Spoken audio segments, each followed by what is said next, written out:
Hey everyone, it's Devin. And it's Freddie. And this week in America, it's Turkey Week. Yep, it's Turkey Week, and it's kind of a holiday vibe. So we are actually going to play a rerun, one of our favorite episodes, which was our first episode, which is How the Fuck Do You Buy a House? How the fuck do you buy a house in 2022?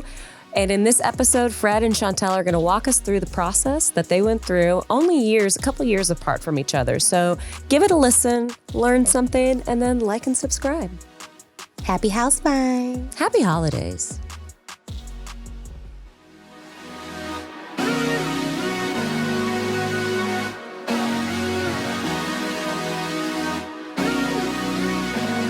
Hello, everyone. Oh my God, we're here. Oh my gosh. It's happening. I've missed you ladies. Oh, you too, gals. I know. This podcast is going to be a bunch of us, or a lot of us, just catching up and then getting rich. Oh, yeah.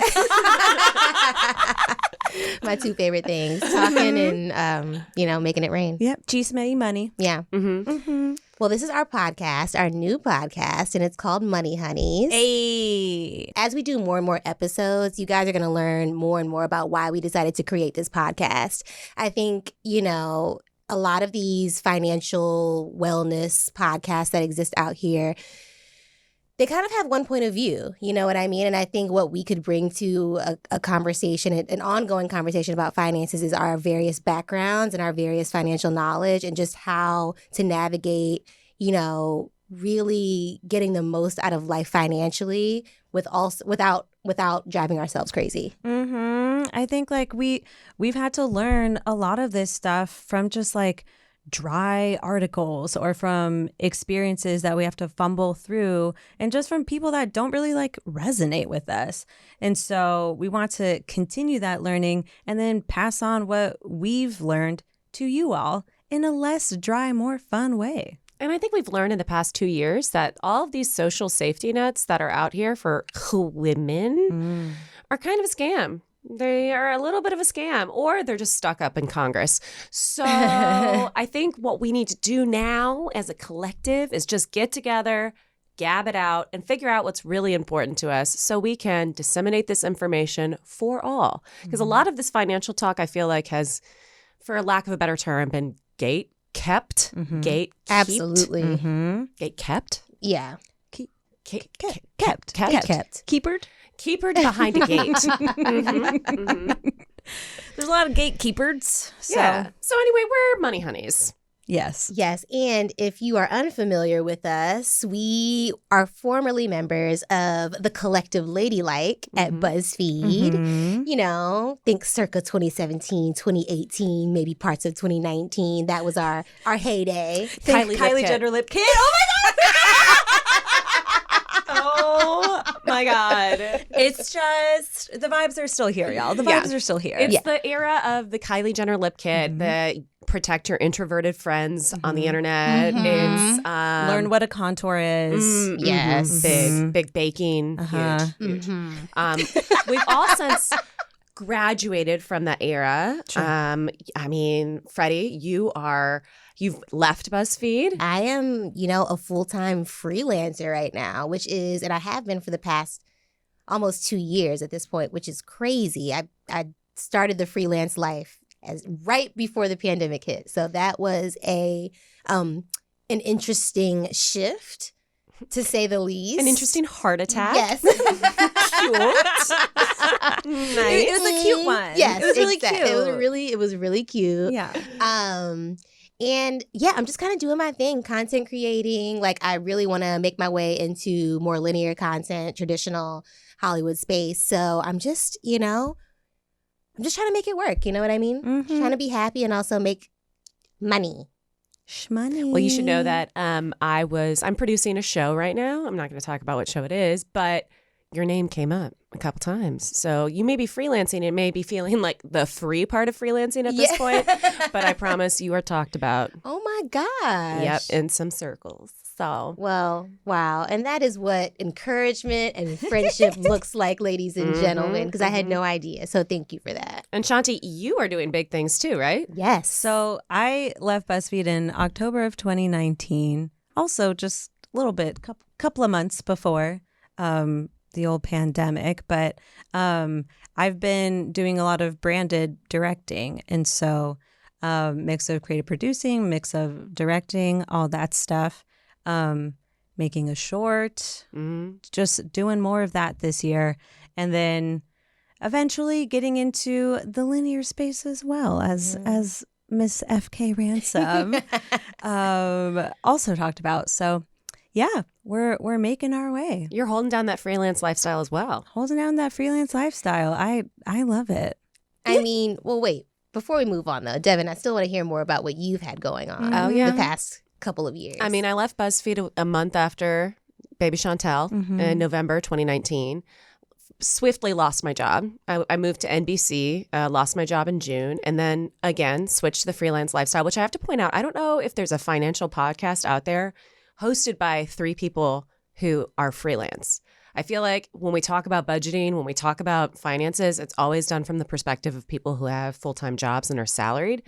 But budgeting and weighing out like when you can spend money, when you can't, is just a different beast when you're freelance. So it is a beast. Yeah, even when it gets down to the nitty gritty details, like, net 30, net 45, net 60 of when you get paid from a project, like that kind of stuff is really impactful to, a freelancer's life and how they're able to move. Exactly. But yeah, I've been out here producing, directing a couple shows for Facebook, Instagram. Come on, producer and director, a couple shows. I did a 2 feature films actually, for a new platform that's coming out this year, which is exciting.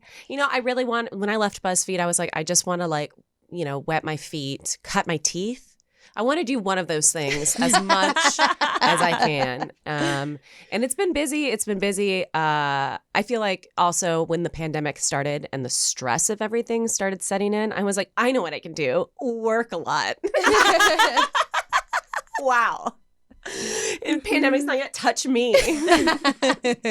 Anyway. Well, you also started a business. I did start a business. It's called But Better Productions. I love that. Because we're just trying to be but better. Yes. Anything. And maybe we'll have merch. Everyone wants me to have merch for But Better. Maybe one day. Maybe one day that'll be a side hustle. I love that. But y'all bought houses, and that's what we really want to talk about today, because I feel like buying a house in this economy and with this labor shortage and the Great Resignation and whatever it's called is just a nightmare. But you did it. So that's what I want to hear about. Yeah. And we're here to talk about it. I have a lot of questions for y'all because I'm the novice in this space. I have not purchased a home. Chantel, you've been around this block before twice, which is crazy to me. And then you just bought a home. I did. So, yes, I'm on home number 1. Chantel's on home number 2.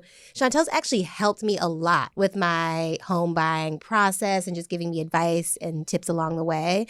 So I definitely would consider her really an expert at this point. There's always more to learn, and that's sort of the point of this podcast as well. But I definitely value the information that you've shared with me along the way. So I really am excited to sort of tag team with you and share this info with Dev and the rest of our audience. Well, thank you, gals. I don't consider myself an expert, but I don't know. I mean, you just accumulate knowledge along the way, especially if you do it once yourself, and then so I bought a place in 2016.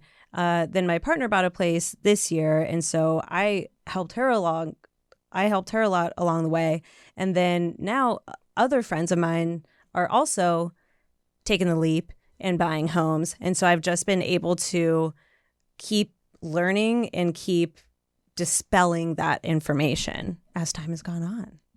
For anyone who's like new to this space, just jumping right in, what, other than having a home and living in it and choosing one and that's perfect and it's cute and it's a fun process, whatnot, what are the like generational wealth benefits that come from having a home? Why is it so important? For anyone who's just kind of tuning into this process, maybe just starting to think about it, or for someone who maybe didn't grow up in a house, maybe, has lived in an apartment or has rented their entire lives, what are the financial benefits from having property? So here's just one small little example. So say I buy a place today for whatever, $500,000. And then if I don't move out of that place, I have kids, I die, I pass that on to my kids. By the time that happens, that house, say it'll be worth $1 million. Keep the number simple. So if I bought it for 5, sold it for $1 million, or if I bought it for 5 and it's worth $1 million by the time I die and pass it on to my children, by then the house is paid off. So then if they sell that house, they're making $1 million because the mortgage is done. It's paid off. And so then me dying and passing on that house is as if I'm giving them an inheritance, something that usually only very rich people have. I'm giving them an inheritance of $1 million because I bought that home for $500,000 way back when. Wow. And so it can accumulate really quickly. Or even if I don't raise my kids and die in that house, but if I keep that house, sell it, and then get into something larger, you can see how quickly your wealth can accumulate. So even if you just basically, if you just make $100,000 or $200,000 on each house, you can see how that puts you up into these higher brackets the more you go. You're making your money. You're making your money. Work for you. Exactly. Wow. Exactly. Because there's always money that you can invest into a home. You've done a lot of upgrades, are beautiful. So you can do upgrades, you can do whatever, or you can do nothing. And in a market specifically like Los Angeles, that value is going to keep going up. You can buy $1 million house in Silver Lake. That's a teardown. Yeah. You know? Oof. Yeah. I mean, I feel like we always joke around about, and even the internet in general jokes around about going on Zillow or Redfin and seeing these literal, I mean, it's just trash. It's barely a foundation, maybe 4 walls. No, yeah. Maybe 4 walls. And it's, $600,000, $700,000, $800,000 in the LA area. And it's real, it's true. And there are so many people who have accumulated all of this wealth who will buy that house and flip it and make more and more money. Or companies, right? Yeah, or companies. My favorite thing about looking at those houses on Redfin or Zillow is there's always a washer machine somewhere in the house. Like, it may not have windows or steps, but there it is. There's the washer machine. You know? It might be in the backyard. Oh yeah. It might be on the patio. The bathroom. But it's there. But it's there. There's a washer dryer in unit. It's yours. Come and get it. Yeah. A possum might be living in it, but it's But ours. it's there. But yeah, so it's really easy to see how real estate is a great way to honestly make money. Ugh, I love that. So because I'm in the dark about a lot of these things and was coming into this, I felt like I needed to fill out the experience of home buying so I kind of understand the layout with some context. So I wanted to start the segment out with little rapid fire facts. Pew, pew, pew, pew, pew, pew. That's right. So we can kind of see where we are in the general landscape, and then we're going to talk about the emotional, the personal, and what your experience, right? Because y'all are the experts in this episode. So rapid fire fact number 1, which generation do y'all think makes up most of the U.S. population in 2021? We got A, baby boomers, B, Generation X. I don't actually know what generation that is. Not them. C, millennials, or D, Gen Z. Which population do you think takes up the most space in 2021? When you mean most space, do you mean just like the highest percentage of the population? Yes. The majority of the population. I could have phrased that better, but I didn't. So, something leads me to say millennials or Gen Z, but I'm wondering if it's because that's my ecosystem. You know what I mean? Like, I don't know. I think millennials, because boomers were the biggest generation, the baby boomers, and then the boomers all had us, and we're mainly millennials. You're correct. And that fact actually surprised me because I thought it was going to be boomers. I really thought it was going to be the boomers. It's because they procreated and they made an even larger segment of the population, which is us, but everyone hates us. Boomers hate us even though they created us, and then Gen Z hates us because I guess we're just easy to hate. I don't know. we got none of the fun part of like being able to we got okay boomer, and that was it. Yeah. That was it. Yeah. And then boomers revolted and were like, you're not allowed to say it in the workplace. okay, boomer. Okay, boomer. That's fair. I kind of hate us too. It's fine. At what age are millennials buying houses? 30, 33, 35, or 38? This is over the U.S. In 2021, the average of the first-time home buyer. I'm going to say 30. 30? I have no idea. Because like LA is very different than like Phoenix and I'm thinking about like more so like middle America. And I feel like, you know, homes in general are just more affordable. So I think you would be able to buy younger. Agree. Okay, I'm going to say 30 as well. 33. Oh, okay. 33. Does that make you feel behind or? It makes me feel less behind. Yeah. Same. Chantel's been ahead. How old were you when you bought your first home? I was 26. Yeah. Switching gears from generation divides to racial divides, which racial demographic has actually seen a rise in millennials being homeowners compared to their older counterparts? White folks, Latino folks, Asian folks, or Black folks? Black and Latino folks probably make up the lowest percentage of the population who are homeowners. Yeah. Shout out to us. Yes. It might be Asian. That's what I'm thinking too. We keep saying the same answer. Yeah. I think Asian. We think C. It's actually Latino. Hey, I love that. I wonder if part of it is just because Latino people have become a larger share of the population. Yeah. And it's also, while this population is on the rise, right, of millennials and that racial demographic buying house, it's still significantly lower than everyone else. Yeah. So, yay! But also, like, we got work to do. Let's go to our little break.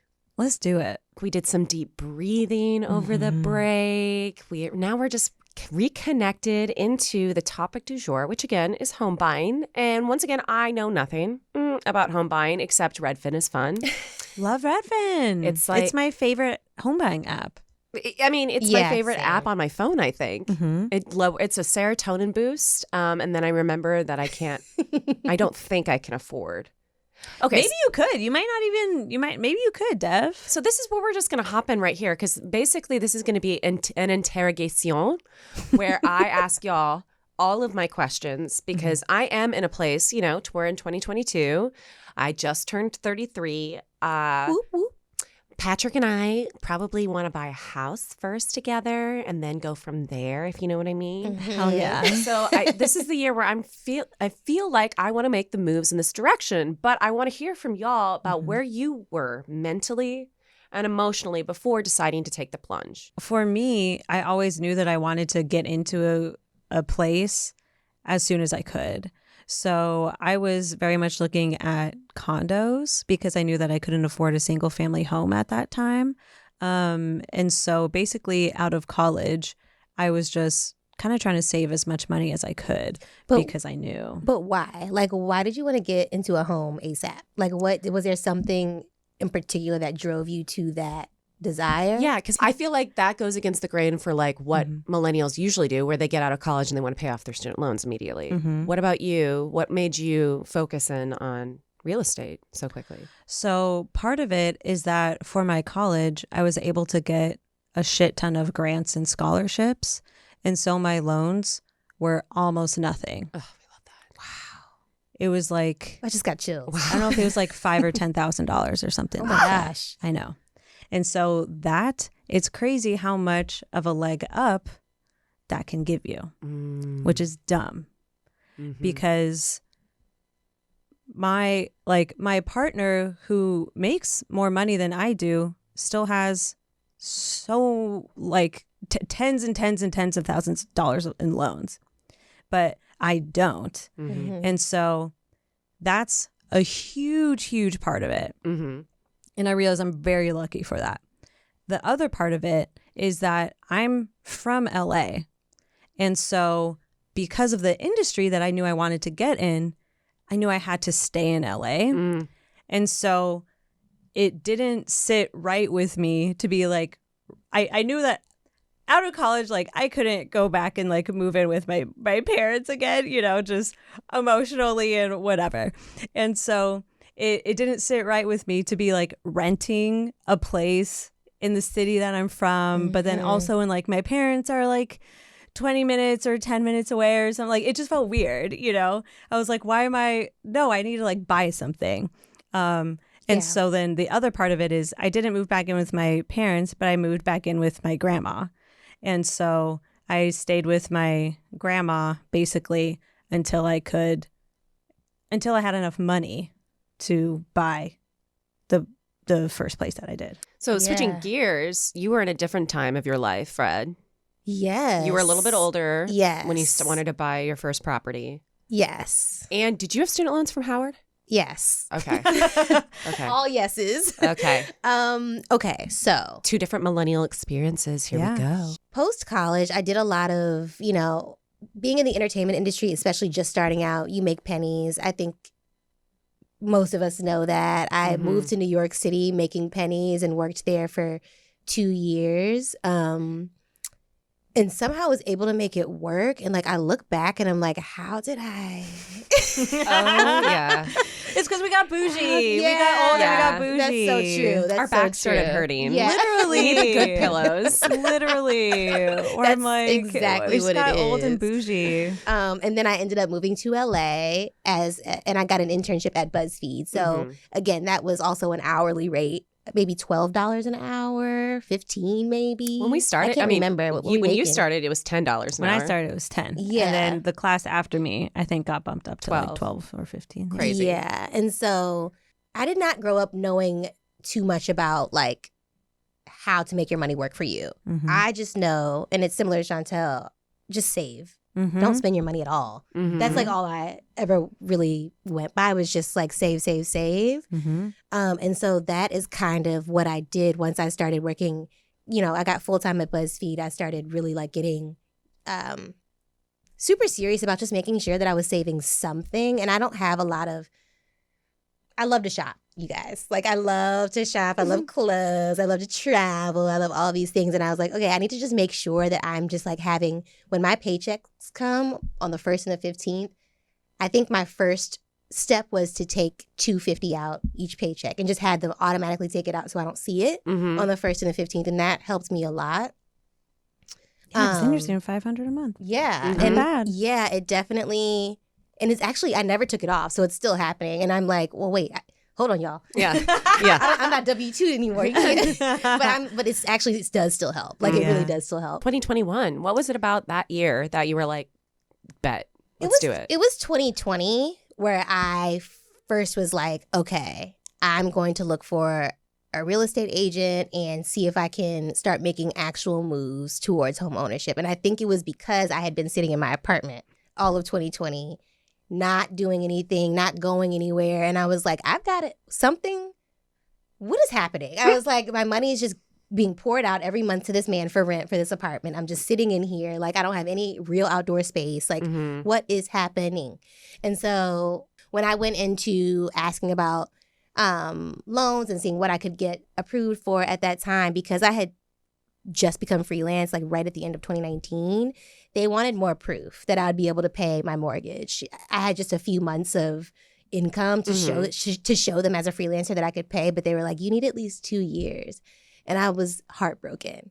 Like I was heartbroken. I was like, but wait, I have savings. Like look at how much I have in reserves. Like I'm fine. They needed more proof. So I was like very upset because it had taken me a while to even get to the point of like being ready, and then to be kind of shut down in that way was like traumatic. Gosh, well, I just can't do anything. Like I'm just going to be in this apartment, I guess, and this pandemic's never going away, and I'm just going to die in here. Like that's just how I felt. Depressing. Like I was actually very upset, and I was like, I'm trying to do the right thing in my brain, right? The quote unquote the right thing. I'm trying to like make whatever moves that I can with my finances that I feel comfortable with and that I'm able to do in my brain, and like everything else seems to be stopping me from doing that.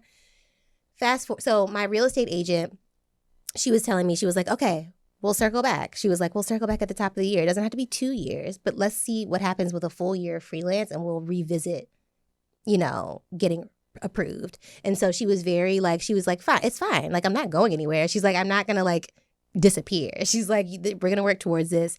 You're going to be okay. And then like when tax time came around, in 2021, I was able to submit my tax information, all of my finances from the year of 2020. And I ended up looping in like my loan brokers into like my whole tax email thread with my accountant, and just so that he could see where I was.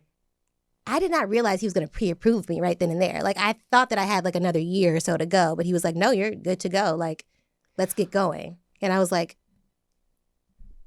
I had like stopped going on Redfin. I had stopped going on Zillow. Like, I just had put it on the back burner and was like, I guess I just got to wait. And then he was like, you're ready. And then I was like, okay, if I'm ready, then I'm going to strike while the iron's hot and just try to get it done. So that was my like really long drawn out story of like how it happened. But it was very emotional, very upsetting at a lot of points. And then just like shocking, and then like a whirlwind, and then hunting. And like, it was all of these things at once. So You kind of made it sound like dating a little bit. A little bit. Yeah. You deleted all the apps. Yeah. And then re-downloaded them. Because part of it was. is that whoever your lender is, they're about to loan you multiple hundreds of thousands of dollars. It's going to be like the biggest loan of your life. And so what they're looking at is to make sure that you're good for it, that you have the means to pay it back. So if it's like, Devin, I'm going to loan you $1 million today, I need to know that now through 30 years from now, you can pay back that $1 million. But realistically, with 1 year, maybe 9 months from when y'all were talking, 9 months of income, they're like, yeah, that's good. That part is weird. It's weird. Because typically, I think you have to show like 3 years of income. Or I think like typically. It might just depend on the loan size. Yeah. And I think, well, for me too, I was also talking to various lenders at the beginning, and they were all telling me sort of the same thing. And then my real estate, I think, you know, my biggest advice, if you can make it happen, is to find a real estate agent who has like a really good rapport and almost a team of brokers that they work with.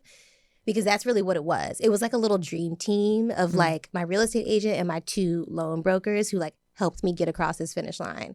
And they really specialize in helping single, freelance, you know, really women get this done. And they really make your profile look great. And like, that's their goal. And it's 2 white dudes. And then my real estate agent who's a Black woman. Like, it's God just, bless. It's amazing. you know what I mean? So and she was like, they specialize in this and making sure that like people like you who aren't married or who don't have like a double income or who aren't W-2 can also make their home buying dreams come true. So that was... Well, you brought me into the next question, which is like, how did y'all settle on a price range for your home? Because like, did you have a professional come in and look at all of your monies and was like... That's your lender. That's so you're getting pre-approved for, that's basically your budget. Like that, you're getting pre-approved at the highest amount that they'll let you buy a house for.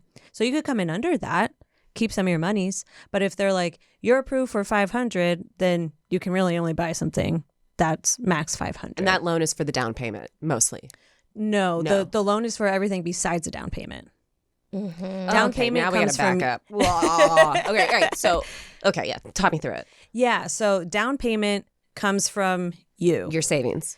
Be it a gift. If I'm like, Fred, I'm going to give you $5,000, and great, it still has to come out of Freddie's account. So down payment comes from you. That's basically being like, all right, this is that. It's kind of like your collateral. And so you're putting in your down payment. Okay. Traditionally, quote unquote, gold standard is 20%.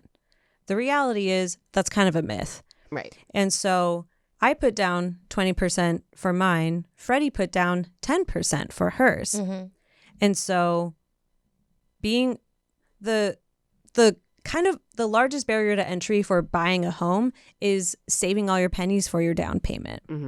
And so the down payment is just a percentage of what the house is, of what the house costs. And so, but there's a lot of different loans that you can get where you can qualify even though you put down less than 20%.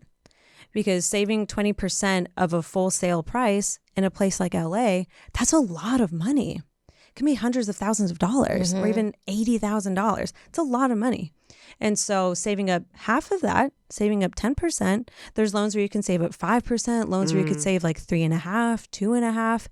And so and the point of those loans is that you don't get punished, or you don't get you don't have like severe consequences with like interest, right? Mhm. If you're putting down 3 or 5 or 10%, like they help you just sort of balance out so that you're not essentially like punished for not putting down 20% up front. Yeah. Right. Yeah.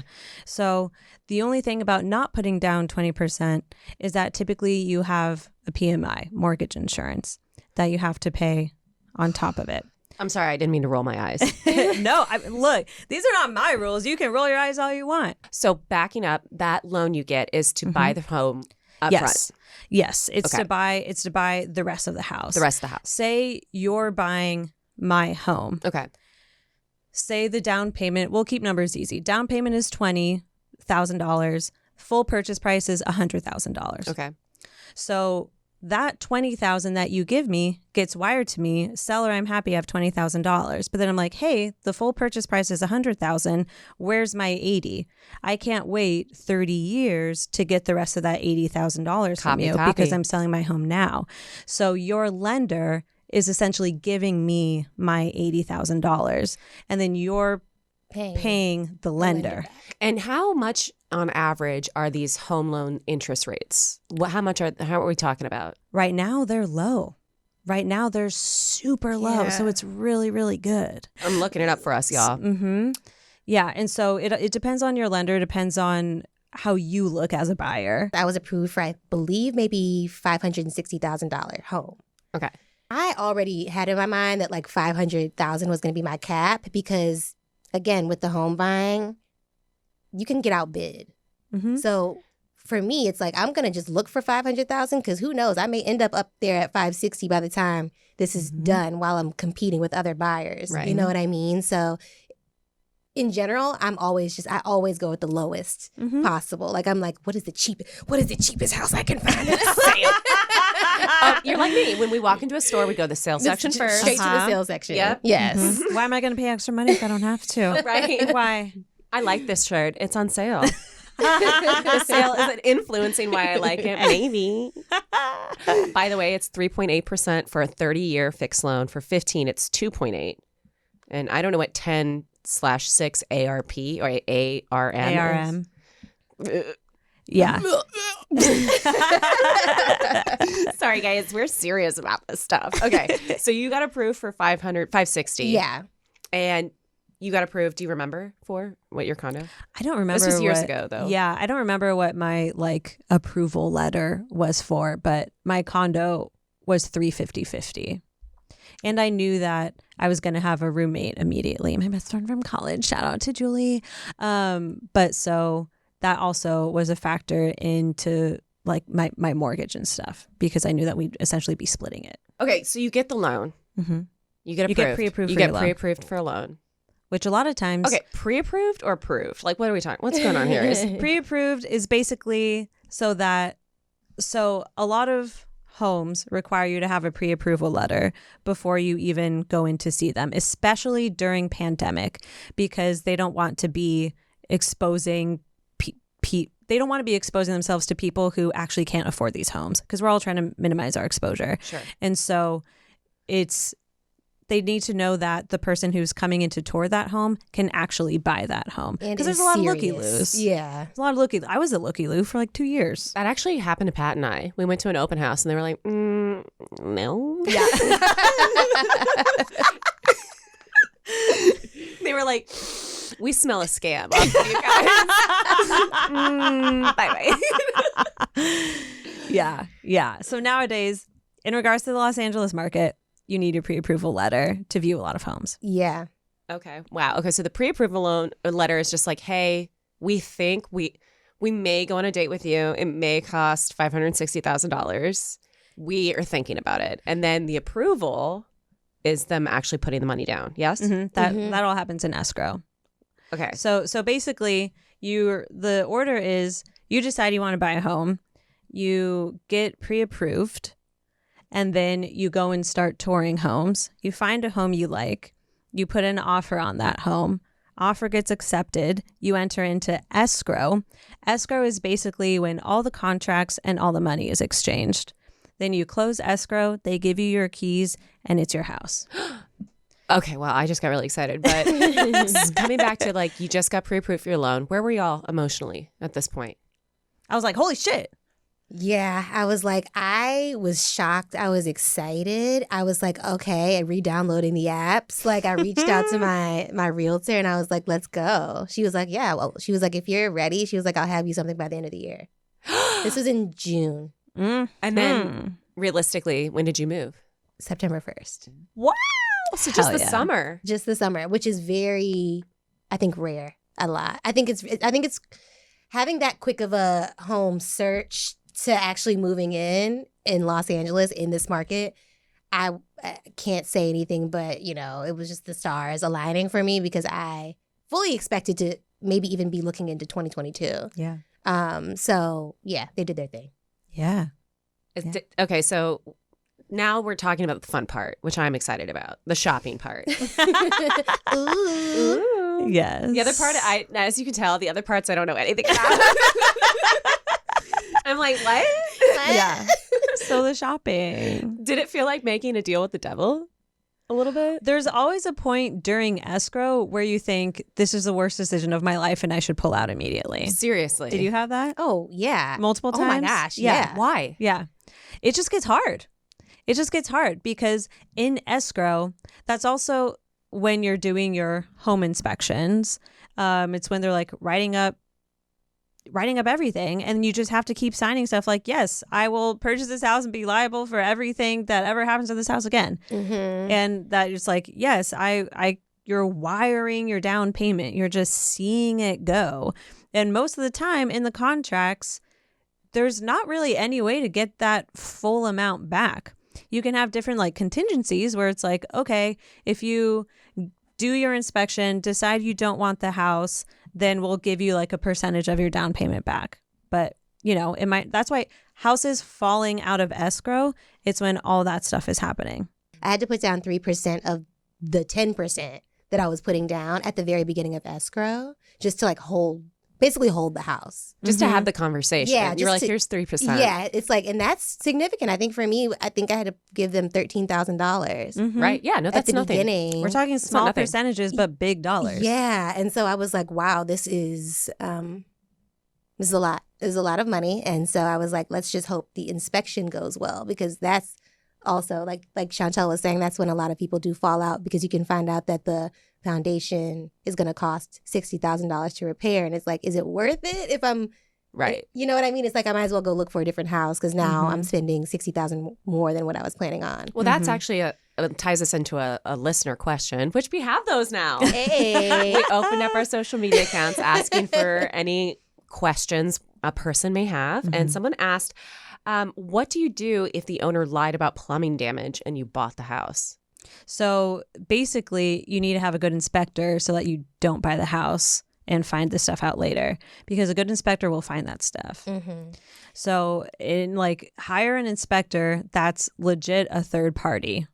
I'm thinking about Dwight Schrute in that episode. Basically, it's like, would Dwight Schrute find it? If the answer is yes, then your inspector should find it. So it's like, don't go through someone that your realtor is like, oh, you can take recommendations, whatever. But it's like, don't go through someone that like the seller recommends. Don't go to someone that like truly anyone recommends unless you feel 100% comfortable with them. Definitely don't get one that your seller recommends. Yeah.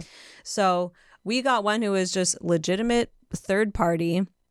And so in the inspection, it depends on the housing market. If they find, hey, this plumbing is shot to hell, then it comes back to you to say, okay, I don't care and I want to buy this house. Or you can go back to the seller and say, hey, this is going to cost $60,000.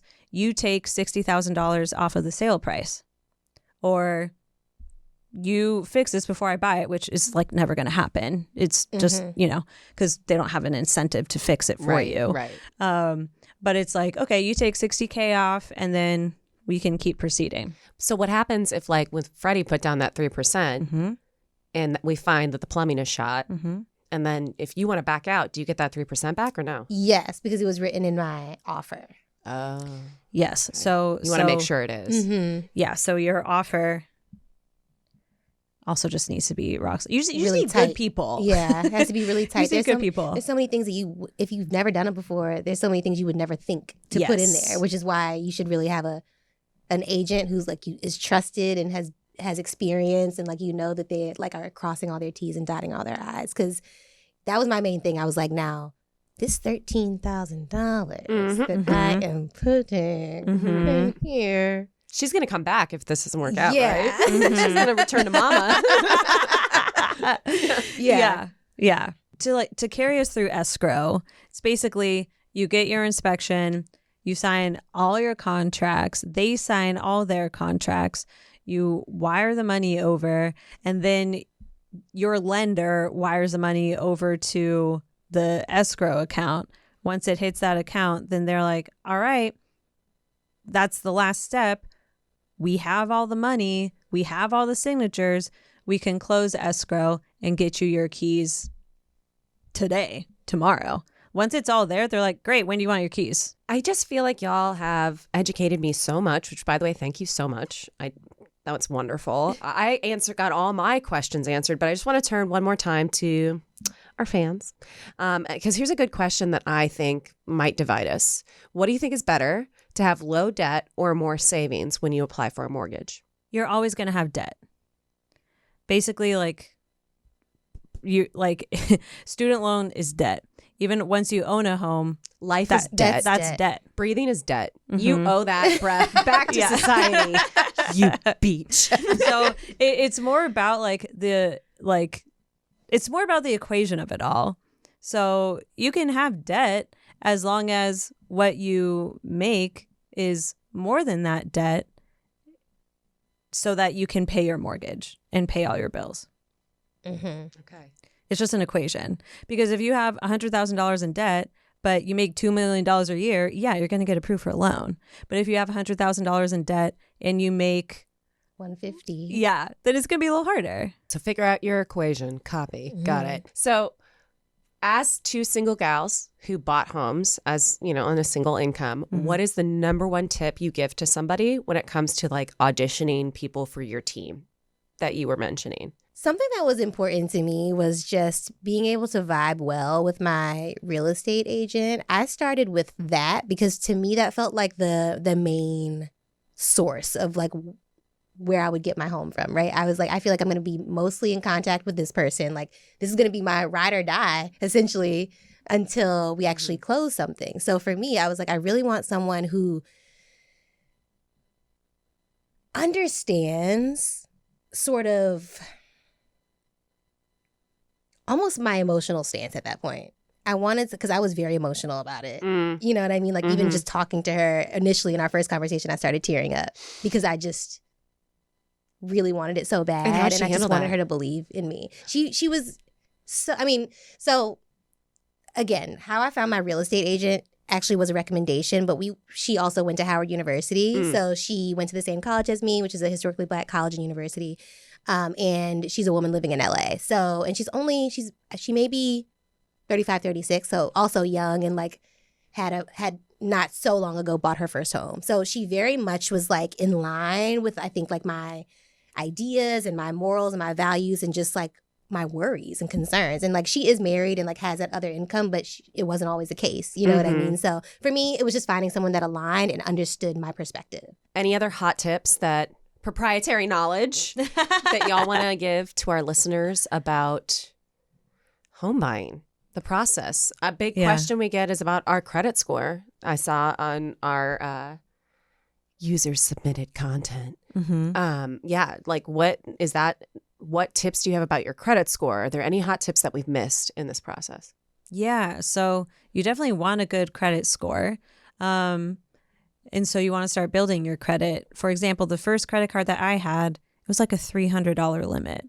And so I would spend like $20 on it a month and then just pay it off every month. But that was still building my credit. And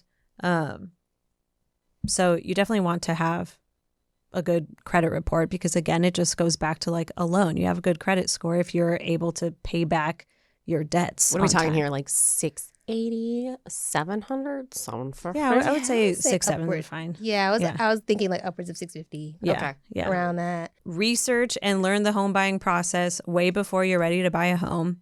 For me, it was always being on the apps so that I could see what houses are listed for and what they actually sell for, especially like in LA. Like I would always heart them to be like, okay, this one is only listed at like 300. And then I would see it go for 400 a million or 450.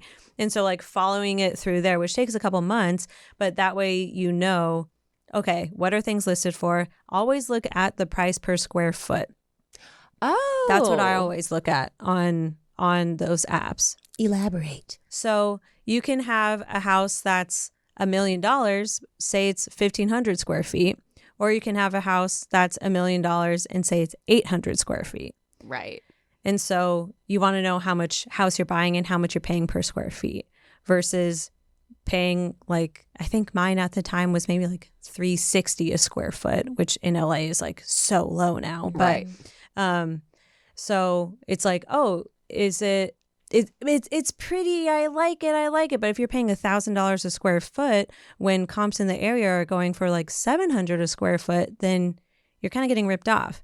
If you, at some point, if you have enough money and you don't care and you just want it, then you just get it. Then go for it, girl. Then you just go for it. Yeah. But that's what I look at. I do the filters based on like on sale price. Changing my filter right now. Yeah, do it based on sales price. And then I always click the drop down to see what the price per square foot is. And always follow through to see how much things actually sell for. Love that. Yeah. Gorgeous, gorgeous girls. Gosh, that's great. Look at the square footage and how much it costs. Yeah. Fred, any last minute tips that you're thinking about? I think a really random kind of tip would be if you put an offer in for a house, contingencies are important. And I think that a lot of times the less contingencies you have, the more likely that your offer will get accepted. If you're at like a good rate in terms of what you're willing to pay, never get rid of the inspection contingency. Oh, no, yeah. Because people do that just to get the house. And then a lot of times things can go south. So regardless, never get rid of your inspection contingency because like you really want to make sure that this house is livable and in livable conditions. There's no mold and all these things that can, essentially be really hazardous to your health and also just really expensive to fix. Well, thank you all so much for sharing your knowledge with us. And when we come back, we're going to ask a rich dude some things. Today's rich dude hails from Los Angeles. He, of course, wishes to remain anonymous, so I'm going to call him Jonas. So, Jonas, I hear that you are very well versed on investments and the like. What is a tip that you offer to everyone? Hey, everybody. Thanks for having me. I think because this is your first episode, I think I'll offer up one of the most basic but most important tips there is, which is that time in the market beats timing the market. That is to say, there's a lot of people who want to try and wait around, sit on the sidelines, and try and dive into investing for the first time at the perfect moment, right? A low point. And time again, we see that kind of strategy is nearly impossible to get right. If you're thinking about getting started in investing, you're better off jumping in. You can average in, but time in the market is the single best indicator of investment success.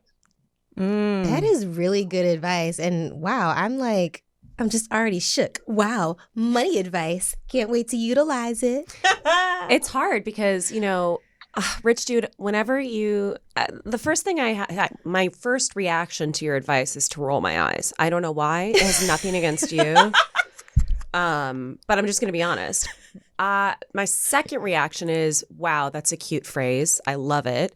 Can you explain what you mean by time in the market? Like, are you saying invest money and then just let it sit there and hold it there? Is that what you mean?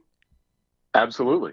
That is honestly time and again proven to be the very best strategy. And I get the hesitancy right now. I think everyone looks around and sees really overvalued stocks, and it's been quite a while since we've had a true market crash, and there's a lot of doomsayers saying it's coming again. And so I get the instinct to wait for the perfect moment. But honestly, if you had, say, 2 years ago, looked at pending elections and changing regimes and this sort of thing and gone, you know what, I'm going to wait to see how this shakes out, you would have missed the last 2 years in the market, which has seen S&P gains of north of 20% in the last 2 years.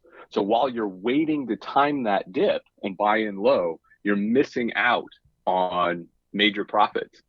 And honestly, now that's gotten even worse because you have inflation skyrocketing. And so your money that's not invested is actually losing value every month. Mm-hmm. I hate to hear that. Yeah. I don't like that. Yeah, I have. Yeah, that kind of that stung a little bit because I do have, all of my savings just sitting. No, just Fred. Sitting. I know. Same. Fred. No, same. I know. I know. It's one of those things where I have to let go. Yeah. I have to let go and invest. I know I do. And I think I'm one of the culprits who's like, it seems like not the right time. And I think also that's just projection from people just talking, and just everyone saying it's not the right time. And that the same thing also goes with home buying, right? It's always not the best time to be buying a house, right? But it's also just more so based on like your personal situation, how much money you have, how much you're willing to sort of let go in the moment, and then kind of just being okay with that, Yeah. So if you're trying to invest, Rich Dude tells us, just jump. Jump in. Just jump in. Doesn't mean you have to put all your money in all at once. Start a little bit. Yeah. Get used to it. Try it out. That's actually an excellent point. I get the fear. And averaging in is a really great strategy for maybe lessening how scary it is. And also, again, trying not to time things. So if you're going to invest, if you got $1,000 to invest or 10,000, whatever it is, or even 100, start with 20%. And then in a week or so, invest another 20%. And that way you can ride out any of the volatility that's going on right now. Mm-hmm. So I guess to be clear, what exactly do you mean by averaging in? Yep. You're going to need to circle back to that because I'm numbers illiterate. Rich Dude, help us out. Sure, absolutely. Well, we're in a period where there's a lot of volatility, which means things are going up and down pretty quickly. And so as you're looking to jump in, you may think that the best idea is to just jump in with everything that you've had parked on the sidelines, right? Do one big buy and get it over with. But it can be a good strategy and less scary to take 20% of what you're going to invest and invest that in, and then wait a set number of times, say a week or a month or whatever you decide upon, and then invest another 20% no matter what has happened in the stock market. So maybe it'll go up and you feel like I should have invested more earlier. That's where emotions start to get into play. So it's really important with a strategy like this to decide what your rules are going to be for yourself ahead of time and take the emotion out of it. But the good news is, say in a month, if things have gone down, well, now your average price that you're buying in at is going to be lower because that next 20% you've bought on a discount. And you can think of it that way, right? Stocks aren't crashing; they're on a discount. They're on sale. Wow. Love that. Wow. So much to digest, Rich Dude. Thank you so much. Thank you, Rich Dude. Thank you, Rich Dude. It's been my pleasure. Thank you so much. Thank you so much for joining us on this inaugural episode of Money Honeys, where we, the honeys, are learning more about monies. We're professional. Yeah, sure. If you like what you hear, please subscribe, rate us, leave us a nice review. If you don't like what you hear, just stay offline. Don't create any more issues for us. Thank you. You could just do a slow fade. You don't have to We get it. Yeah. We're not everyone's cup of tea. But if you do like us, leave us a cute comment. Yeah. And thanks so much. We'll see y'all next time. Let's make some money, y'all.